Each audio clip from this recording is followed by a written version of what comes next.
बिजली का पैसा, शहरों में प्रभाव किसका पड़ता है? बिजली के बिल का।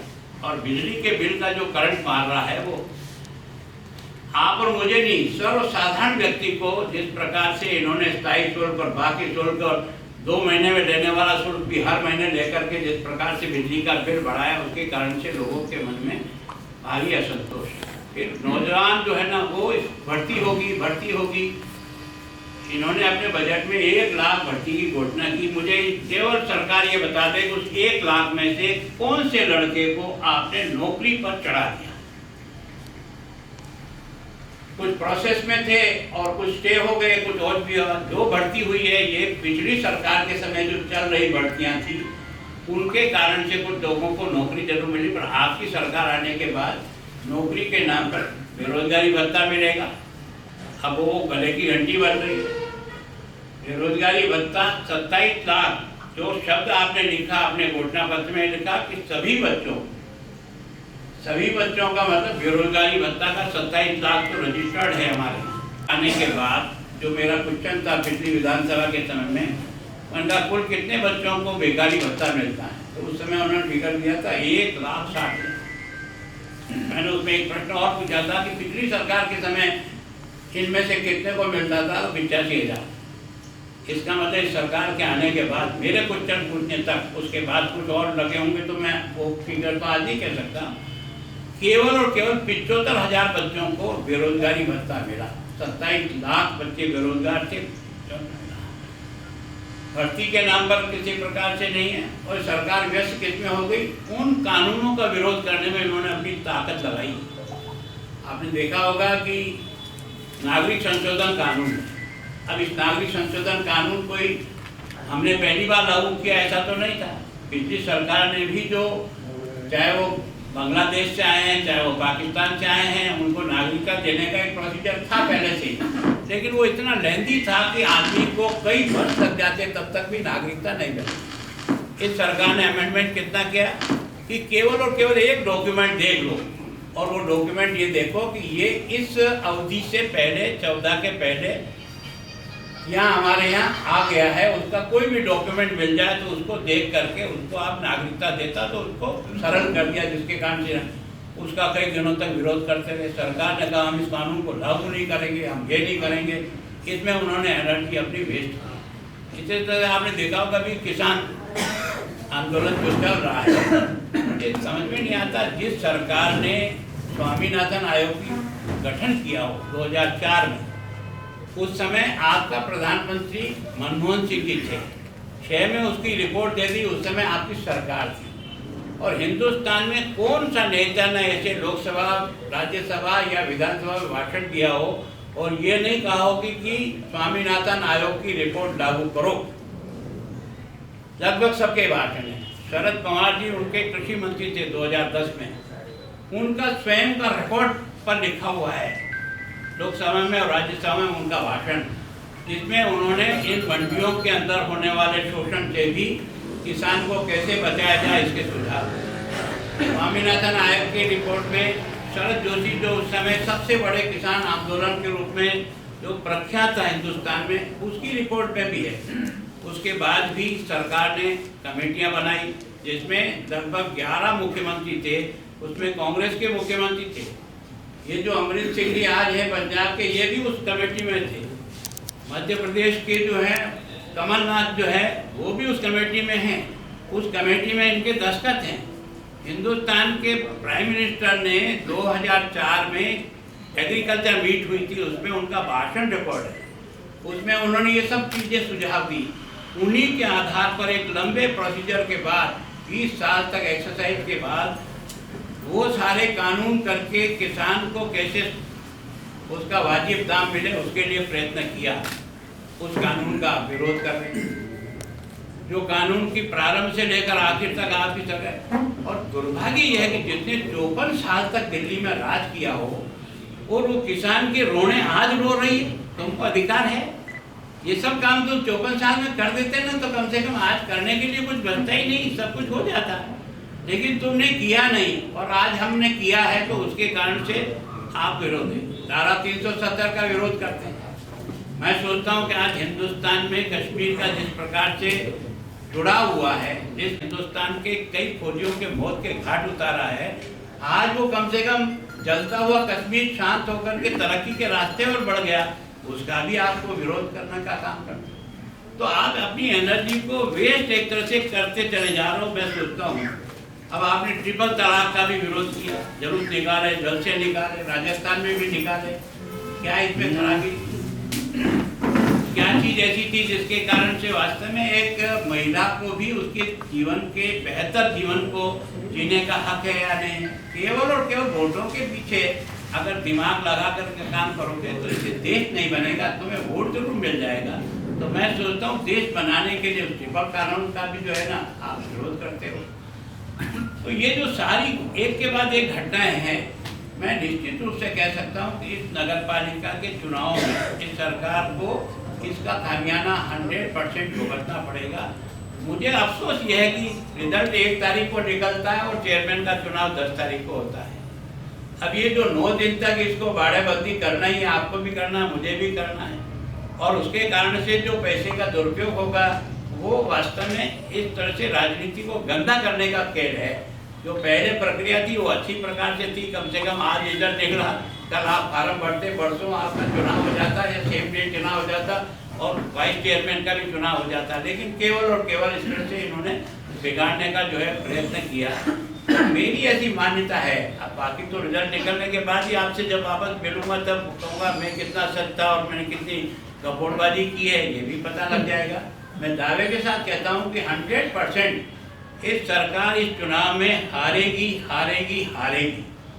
और उसका कारण यह है कि सरकार नाम की कोई चीज ही नहीं है। आप और मैं सब जिस उदयपुर में बैठा हूँ, 2 बजट इस सरकार ने पेश किए, 19-20 पेश किया, 20-21 पेश किया। जितनी योजनाएं जो 5 करोड़ से बड़ी है वो अगर कहीं धरती पर उतर करके उसकी पूर्णाति होकर के उसका लोकार्पण हो गया तो उस योजना का नाम बता दो। अपने उदयपुर में आपने पढ़ा होगा कि 50 करोड़ रुपया यहाँ की ट्रैफिक व्यवस्था के लिए 19-20 के बजट में था। आपको मुझे कहीं दिखाई देता है कि वो 50 करोड़ कहीं लगा है क्या? कहीं दिखाई देता है। 251 करोड़ रुपया इन्होंने दूसरे बजट में जयसमंद से पानी लाने के लिए स्वीकृत किया। वो पानी का जो बजट है स्वीकृत किया, वो है कहाँ, किस जगह है, कहाँ प्रोसेस में है? केंद्र सरकार की जो अमृत योजना का पैसा है वो भी बराबर पैसा ठेकेदार को नहीं मिलने के कारण से काम रोते रोते चल रहेगा। और फिर नगर पालिका की जो आय बढ़ने की जो स्रोत है वो सारे के सारे स्रोतों को बढ़ाने की तो चिंता नहीं की, और नगर पालिकाओं को और उसके अधिकारों को कैसे खत्म किया जाए, चेयरमैन के अधिकारों को कैसे कमजोर किया जाए, वो सारे काम किए। तो वास्तव में नगर पालिका जिसका मुख्य काम सफाई करना है, जो सामान्य व्यवस्था है, उसको आर्थिक दृष्टि से भी पंगु बनाने का काम जो है ना इस सरकार के कामों के कारण से, और नगर पालिकाओं को जो आय का स्रोत बढ़ना चाहिए उसकी जगह और घटने के कारण से नगर पालिकाओं का काम अपन स्वयं ही, मैं सोचता हूँ उदयपुर तो एक अच्छी नगर पालिका थी, लेकिन क्योंकि हमने 1000 लोगों की भर्ती की, उस भर्ती के कारण से हमारी जो सैलरी देने का कैपेसिटी वो बढ़ी, और फिर 2 साल के बाद उनमें से जो नियमित होने के बाद उनकी सैलरी और बढ़ी। और उस सैलरी को चुकाने के लिए जो साधन तैयार होने चाहिए थे उसके बारे में तो आपने चिंता की नहीं। तो मैं सोचता हूँ कि सारी की सारी नगर पालिकाएँ लगभग पंगु हो रही है। इस सरकार को केवल और केवल आपस के लड़ने के अलावा कोई फुर्सत नहीं। और दोष किसको दे रहे हैं? कह चुका हूँ कि भाई बीजेपी के कहने से तुम मुख्यमंत्री एक होटल में गए थे और दूसरे मुख्यमंत्री उप मुख्यमंत्री दूसरी होटल मेरे कहने से गए थे क्या? केवल और केवल क्यों जहम पे जाते हो? हम 71-72 लोग हैं, क्या हम सरकार तोड़ सकते हैं? जब तक तुम्हारा बिखराव नहीं हो, जब तक तुम आपस में लड़ना मरो ना, तब तक हम तो कुछ नहीं कर सकते। तो तुम अगर बचाना है तो तुम्हें ही सरकार, और उसके कारण से प्रशासनिक ढांचा बिल्कुल खत्म। आप स्वयं महसूस करते हो कि किसी भी दफ्तर में किसी भी जगह कोई काम होता हुआ दिखाई देता है क्या?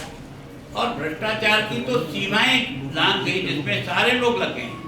मैं दावा तो नहीं करता हूँ क्योंकि जब तक किसी चीज का प्रमाण और मिलकर के साबित नहीं हो तब होता है। वही अगर बिल्कुल मूक होकर के दर्शक बनकर के देख रहा है तो जनता तो इसको बुरी तरह से पीटी जा रही है। और इस कारण से निश्चित रूप से अपने संभाग में भी 13 नगर पालिकाओं के और नगर के चुनाव हैं। सारे राजस्थान में मिला करके 90 के लगभग है। एक केवल अजमेर जो है वो महानगर पालिका है, बाकी कुछ जिला परिषद है और बाकी सब है। तो मैं सोचता हूँ कि निश्चित रूप से अब आपने कल ही देखा होगा, आज पढ़ा होगा आपने कि छोटी सादड़ी में हमारे 4 लोग जिनको हमने फार्म भराए, उन्होंने किस तरीके से पॉलिटिकल प्रेशर से उनको मजबूर करके विड्रॉ करा करके निर्विरोध हो गए। अब उनको बहुत अच्छा लग रहा है कि निर्विरोध हो गए, हमारे वार्ड आ जाएंगे। पर इस तरीके से अगर राजनीति का दुरुपयोग होगा तो मैं सोचता हूँ कि लोकतंत्र मजबूत नहीं होगा, लोकतंत्र कमजोर होगा, चाहे आप करो चाहे मैं करूँ। तो मैं सोचता हूँ कि सरकार का एक और एकमात्र उद्देश्य है, कैसे भी करके फाउल खेल करके हम ज़्यादा से ज़्यादा नगर पालिका में जीते, इस बात का तुकमा लेने का प्रयास वो कर रहे हैं। इसमें वो पूर्णतः असफल होंगे, ऐसी मेरी धारणा। आपके नेताओं पे आरोप लगने से वो पैसे लेके टिकट बांट रहे हैं, डूंगरपुर पे लगे अभी क्या पैसा लेके लोगों पर टिकट। ऐसा है कि आप भी अभी कुछ भी मेरे पर एक आरोप लगा दो, अब उसकी सच्चाई के बारे में कौन बताएगा कि वास्तव में किसने लिए क्या लिया। अगर कोई किसी का है, अभी आप में से कोई ये खड़ा हो जाए गुलाब जी आपने भी लिए और अभी आप रिकॉर्ड कर दो गुलाब जी ने लिए, अब गुलाब जी इसका सबूत कहाँ दे आप? अगर आप दोनों की बातें सुनो, मैं सोचता ये बेकार की बातों पे जिसको टिकट नहीं मिलता है वो एक सीधा ही काम करता है कि दूसरे को कैसे ब्लेम करें। मैं आपको दावे के साथ कह सकता हूँ ताराचंद जी एक दिन से नहीं, मेरे 30 साल से टेस्टेड कार्यकर्ता है। मैं दावे के साथ कह सकता हूँ गुलाबचंद पर एक उंगली उठ सकती है, पर ताराचंद जी पर ईमानदारी की एक भी कोई गलत उंगली नहीं उठा सकता है। मैं दावे के साथ भाई साहब अभी भाजपा के वरिष्ठ नेता महावीर दोहरों का निधन हुआ और वो क्रिश्चियन निकले, क्या आपको पता था क्रिश्चियन है? क्योंकि धर्मांतरण तो हमेशा देखो ऐसा है कि वो क्रिश्चियन है, कुछ भी है, वो भी इंसान है और इंसान है और वो भी जनप्रतिनिधि है, जनता ने उसको चुना है। तो ऐसा थोड़ी है कि हिंदू को ही जनता चुनेगी और क्रिश्चियन को जनता नहीं चुनेगी। सर धर्मांतरण भाजपा हमेशा विरोध में नहीं है धर्मांतरण के। क्या अब उनके बाप दादाओं ने अपना धर्म परिवर्तन कर लिया तो परिवार का है, उस समय से हुआ है, उसमें क्या दिक्कत है? मैं छुपाने की कोशिश तो नहीं की। पहले भी उनके पिताजी का या माताजी का किसी का स्वर्गवास हुआ था, इसी तरह से उनको दफनाया गया था। क्या हो गया? वो है, जनता ने उनको चुना, चाहे हिंदू हो या मुसलमान, वो जनता वोट देती है, चुना जीतता है। सर आपने खरीद फरोख्त के आरोप लगाए हैं, नगर पालिका चुनाव में खरीद फरोख्त होगी, तो कहाँ की नगर पालिका है आप? मैं ये कि कॉमन बात है कि इतनी लंबा गैप दे करके क्या उनको इकट्ठा करना, कहीं लंका चलाना है क्या उनको? सलूंबर के पार्षद को सलूंबर में लाने के लिए 10 दिन की जरूरत पड़ती है क्या? सलूंबर के भीतर के पार्षद को भीतर में अध्यक्ष के चुनाव करने के लिए कहीं ढूंढ के लाना है क्या? जो आपने इतनी बड़ी गैप देकर के किस लिए दी? क्या हुआ ये हिंदुस्तान में कहीं ऐसा कानून है? ये केवल और केवल खरीद फरोख्त के आधार पर अपने नगर पालिकाओं की संख्या बढ़ाने के अलावा क्या चीज है? सर एक भाड़ाबंदी की बात भी आपने की है, ये परंपरा खत्म नहीं होनी चाहिए। बीजेपी भी भाड़ाबंदी देखो ऐसा है कि सुरक्षा के लिए सामने वाला जिस प्रकार के घटिया क्रम पे उतर रहा है, तो हमें अपनी तो सुरक्षा करने में किसी प्रकार का कोई ऐतराज नहीं होना चाहिए। जब उसने 10 दिन का गैप दिया है तो हमें 10 दिन के लिए हमारी भी तैयारी तो रखनी पड़ेगी। इसमें गुनाह क्या? जो कानून बनाया उसकी पालना तो हमको करनी पड़ेगी। चेयरमैन का चुनाव तो करना पड़ेगा। सर इससे हटके एक सवाल है कि ये जो भी किसान आंदोलन चल रहा है देश में, और जिस तरह से राजस्थान में शाहजहांपुर पहाड़ों में स्थिति है, तो 26 को ट्रैक्टर रैली वगैरह भी निकलनी चाहिए, उस बारे में आपका क्या है? देखो मैं सोचता हूँ कि कोई भी किसी भी मांग को रखे वो उसको पूर्णतः लोकतांत्रिक अधिकार है। सरकार ने भी बार बार, क्योंकि किसी भी समस्या का समाधान तो टेबल पे ही होगा, टेबल के लिए सरकार ने एक बार नहीं 10 बार तक उनको बुला करके बातचीत की। आज भी दरवाजा खुला हुआ है, लेकिन अगर कुछ लोग केवल इसी बात पर एडमेंट है कि आप तो कानून को ही वापस दो तभी जाकर के हमारी बात की तीसरी होगी, तो मैं सोचता हूँ इस कानून में कहाँ गलत है उस पर मार्किंग करो, उस पर सुधार करने की बात करो तो समझ में आएगा। और सुप्रीम कोर्ट ने भी जो डायरेक्शन भी दिए और जो आगे की कार्रवाई की वो भी टेबल पर ला करके इस समस्या को रखकर उसका निस्तारण करने की बात की है। और सर इस बार अभी सोशल मीडिया पे एक मैसेज चला था कि इस बार पूर्णिया सरकार बकायदा एक संगठन का ही बना, तो सुबह से क्या मामला है सर? देखो, हमारी न तो पूर्णिया की सरकार होती है, न गुलाब चंद जी की सरकार होती है। ये बीजेपी जो है ना, वो कार्यकर्ताओं की पार्टी है, किसी नेता की पार्टी नहीं है। हमारे यहाँ सारे कार्यकर्ता मिलकर, और निर्णय करने वाले भी हमारी एक अथॉरिटी होती है जिसको निर्णय करने का अधिकार है। हर आदमी अपने मन की भावना तो रख सकता है, उसको कोई नहीं रोक सकता है। गुलाब चंद जी कहे मैं अगला मुख्यमंत्री बनना चाहता हूँ तो कौन रोकेगा? अब वो बनना चाहता है, उसके 10 लोग मित्र चाहते हैं कि उनको मुख्यमंत्री होना चाहिए तो कह सकते हैं। लेकिन हमारे यहाँ हमारी जो सिस्टम बना हुआ है उसमें निर्णय करने की एजेंसी है, वो निर्णय करती है, उसी को बनाते हैं। सर आपने वेपन जो क्राइम हो रहे हैं उसके ऊपर बात की, पर सर एनसीआरबी की जो रिपोर्ट है 2019 में पूरे देश में एक दिन में 90 रेप केसेस हो रहे हैं, ऐसा उन्होंने एवरेज निकाला है, उस पर आप क्या कहेंगे? देखो, मैं सोचता हूँ कि कहीं भी इस प्रकार का रेप हो सकते हैं, पर उसको कंट्रोल करने के लिए जो जो कानून हमने बनाए, पॉक्सो एक्ट जो बनाया, उसका जिस प्रकार से सख्ती से पालन करके उसको समय पर चार्ज प्रेम होकर के चालान पेश हो जाए, तब तो उसमें रुकेगा। उसमें जो डिले होता है उसके कारण से कुछ लोगों को अपराध की ओर प्रवृत्त होने के लिए चांस मिलता है।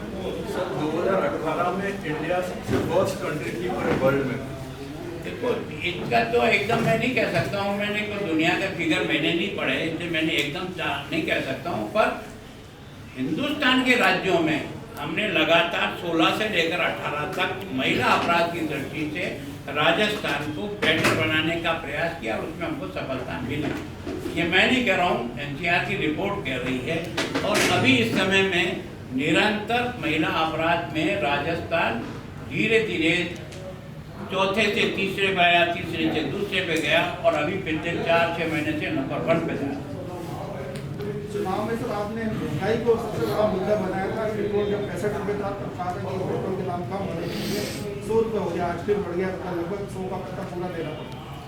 तो देखो, उसका पेट्रोल की महंगाई में केंद्र का तो जो सिस्टम इनकी सरकार के समय में तय किया था कि इसका भाव बढ़ना और घटना इस पॉलिसी के तहत होगा, वो भी पिछली सरकार के समय में निर्णय था, हमने नहीं किया, वो हम उसकी पालना कर रहे हैं। पर वेट जो है वो राज्य सरकार के अधिकार में है। राजस्थान ने लगातार इस साल में 4 बार वेट को बढ़ाया है, और वेट इतना अधिक है कि गुजरात में 9 रुपया लीटर डीजल सस्ता मिलता है, राजस्थान की बाउंड्री में 9 रुपया लीटर डीजल महंगा मिलता है। तो ये जो 2 राज्यों के बीच में अंतर है, कम से कम इतना तो राज्य सरकार उसका बैलेंस करे, जिससे व्यापार भी टिका रहेगा, हमारे यहाँ पैसा भी आना चाहिए, वो भी नहीं आ रहा, हम डबल मार खा रहे हैं, है ना। जितना यहाँ पेट्रोल बिकेगा उतना ही तो हमारे पास रेवेन्यू जनरेट होगी। अगर हमारा यहाँ का अगर आंकड़े देखेंगे आप, तो निरंतर राजस्थान के जो बॉर्डर 50-100 किलोमीटर के अंदर जितने पेट्रोल पंप हैं, उनकी सबकी आमदनी लगभग 1/4 हो गई। कईयों को तो बंद करने की स्टेज आएगी, क्योंकि जैसे ही आप गुजरात का बॉर्डर क्रॉस करते हो, आपको 9 रुपया लीटर मिलता, तो सारे ट्रकें वहीं से फुल भरा करके भी लाती है, और कई लोग ड्रम भर करके भी एक जो अवैध व्यापार करने की ओर प्रवृत्त हुए हैं। कम से कम राज्य सरकारों को प्रयास चाहिए कि अपने वेट की सीमाओं को घटा करके 2 राज्यों के बीच में जो अंतर है उसको बैठ।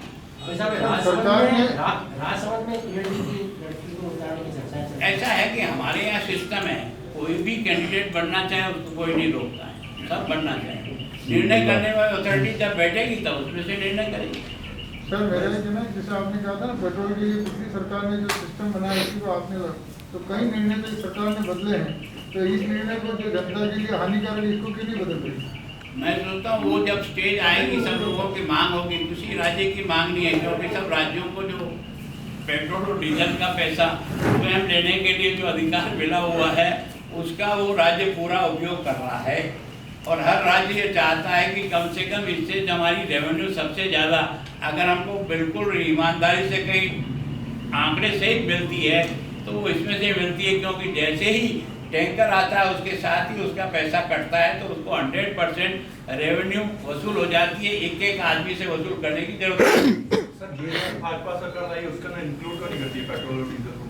जीएसटी तो पहले से थी, जीएसटी बाहर रखी हुई है, 2017 जीएसटी में सभी राज्यों की ये राय थी कि इसको जीएसटी से बाहर रखा जाए, इसलिए इसको जीएसटी से बाहर रखा। जितने भी निर्णय बदले हैं वो सभी राज्यों की कमेटी में सर्वसम्मति से जीएसटी के अंदर जिसको भी जोड़ा है, जिसको भी घटाया है, कम किया है, वो सर्वसम्मति से प्रस्ताव केवल और केवल एक ऐसा कानून है जीएसटी का जिसको सर्वसम्मति से किया, बहुमत से नहीं। अध्यक्ष करता है और संगठन मंत्री करता है, उसी को तो रिव्यू करेंगे। और विधानसभा में कार्रवाई के बारे में अगर कोई करनी है तो नेता, प्रतिपक्ष और उपनेता दो ही करेंगे। अब वो राष्ट्रीय उपाध्यक्ष हैं, जब राष्ट्रीय टीम जिस काम के लिए बैठती होगी वहाँ बैठती होगी, हमारी नहीं हुआ रिव्यू। ऐसे 3 राज्यों का उस दिन और भी था और वो इसी सिस्टम से और यही लोग हुआ था। उसमें भी कोई ऐसा नहीं था कि राजस्थान में तो वसुंधरा जी को डाल दिया और उत्तर प्रदेश में किसी को बुला लिया, ऐसा कुछ नहीं है। जो उस क्राइटेरिया में आते हैं उनकी बैठक हुई और रिव्यू हुआ। सर उदयपुर में काफी चर्चाएं चल चुकी थी, आपके पूनिया जी की और जो नड्डा जी की अलग से मीटिंग हुई थी दिल्ली में, तो अलग यहाँ काफी चर्चाएं चल रही थी। आपका राज्यपाल को लेकर ऐसा है कि आप लोगों को कोई न कोई मीडिया चलाता है तो आप सब पकड़ लेते हैं। द कलर्स 18 उदयपुर न्यूज़ को सब्सक्राइब करें और हमेशा अपडेट रहिए।